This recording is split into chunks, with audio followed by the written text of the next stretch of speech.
This is the third video, and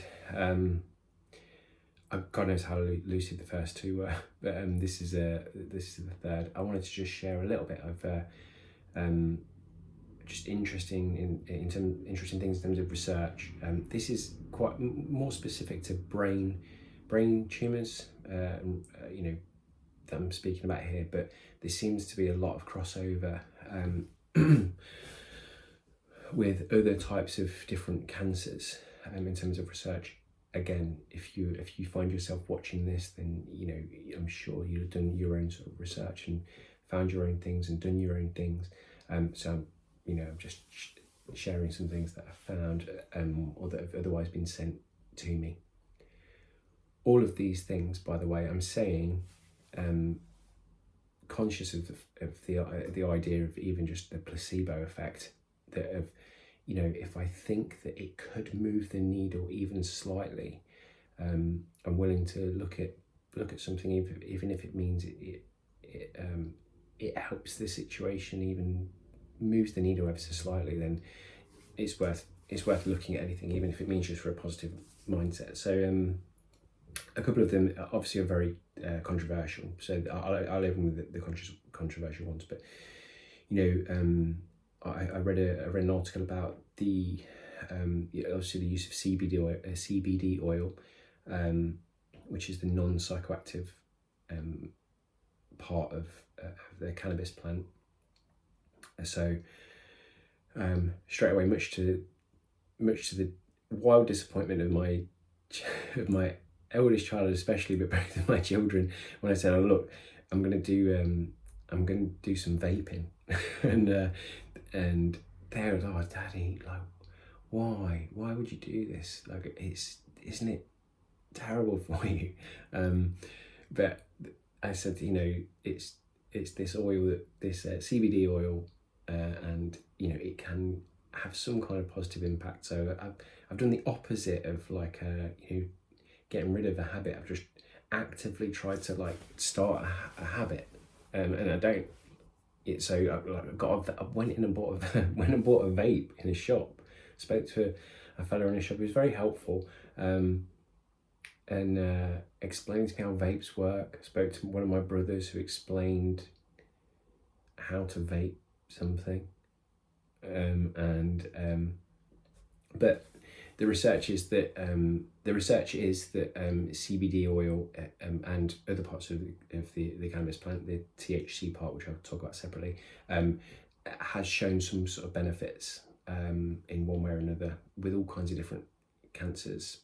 If you've not looked into that at all, like, it's worth having a look at. Like, there's lots of other benefits even beyond cancers, like CBD oil especially. But the other one that is, again, much more controversial, because this would be illegal, is the RSO. I always get the name wrong. Ross Simmons oil, I think, or Ross Simpson oil. I'm going to say this wrong, but it's the concentrated THC, the psychoactive element of cannabis. It's his oil, Ross Simmons. It's the process. It's his process of how to extract this oil from the plant. It's not a brand, but it's how to remove, to process this. But it's the concentrated THC, so it's the thing that effectively gets you really stoned. But it's the concentrated THC which is shown in studies, again, I think there've been a couple of peer-reviewed ones, but not a lot of like conclusive research. Lots of anecdotal research that have shown benefits, and it's a very thick. It's like almost like tar, like you know, it's like this like resin almost that you put under your tongue for 30 seconds and ingest it, and then spend the next, I don't know, 12 hours like pretty stoned. But it's shown to be helpful. It's not something that I've tried, but that I'm open to trying something definitely not before, and obviously a major operation. But if all being well, they get rid of a lot of it, and I can try and keep some of it, some of this thing at bay. The longer I can keep it at bay, the better it is for me. But there's that. If you've not looked into that, look into that. Like I said, this DC a lot more legit. The Professor Akash, who I said Akash, his name is Ashkan. Professor Ashkan. I just got that name wrong. His DC Vaxel research, legit, worth looking at. And there are just lots of other things, and that are just a lot more just natural. So the idea is that I think you can move the needle a lot yourself just by your own personal health, and that does include like the boring stuff like diet, just trying to have really high antioxidant diet, so lots of colourful vegetables, cruciferous vegetables, herbs and spices, all the things are really high in oxidation. Antioxidants are very useful, very good. Try to, there's a lot of research into a keto diet. Again, I can't explain the science a lot, but in the simplest way I can explain it, in the simplest way that I know it, is that cancerous cells and cancerous tumours tend to just be glucose gobblers. So they tend to proliferate after having they will have between 10 and 100 times the amount of glucose they use, between 10 and 100 times the amount of glucose in the body to spread. So I suppose the thought is to try and reduce the amount of available glucose within the body, to almost like starve these cells as much as possible. So the theory is that a keto diet, and I know that there have been, I can't remember, there's a university that's done some research into a keto diet, or a very low carb diet to help to sort of starve these cells, or low carb. So if you have something like bread, your body breaks that down very quickly into glucose, and then these cancer cells will just draw that out of your body. So again, if this is you, please look into this kind of thing. If you've not seen it, if you've not heard of it, again, you might be like, it's a load of nonsense, or and again, a lot of it is anecdotal, but it's worth looking at. So ketogenic diet, and then there's the things like the Wim Hof, the cold exposure. And again, the science behind the cold exposure is if you expose yourself to the cold, it doesn't have to be ice cold, but cold exposure. I bought a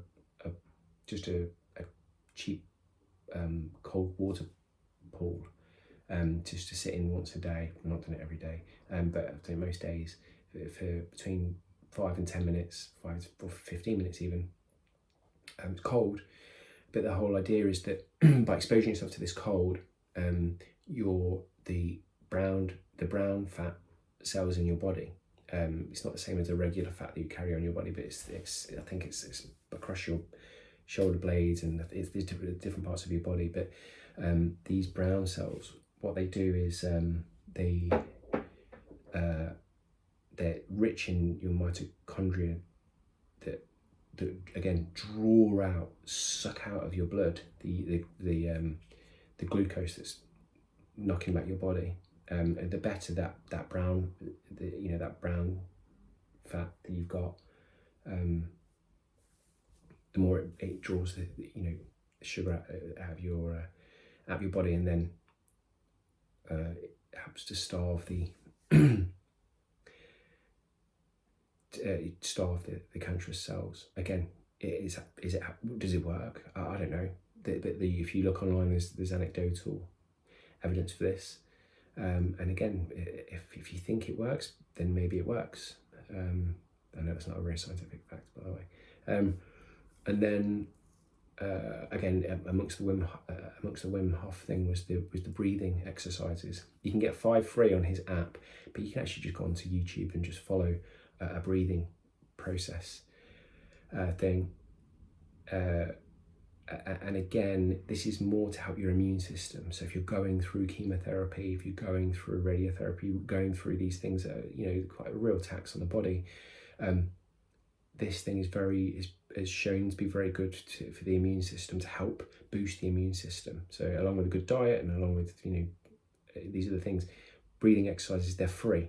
Even if they didn't help at all, it's free. And what else are you going to do? What else are you going to do? What else am I doing? Like, I'm doing this at home.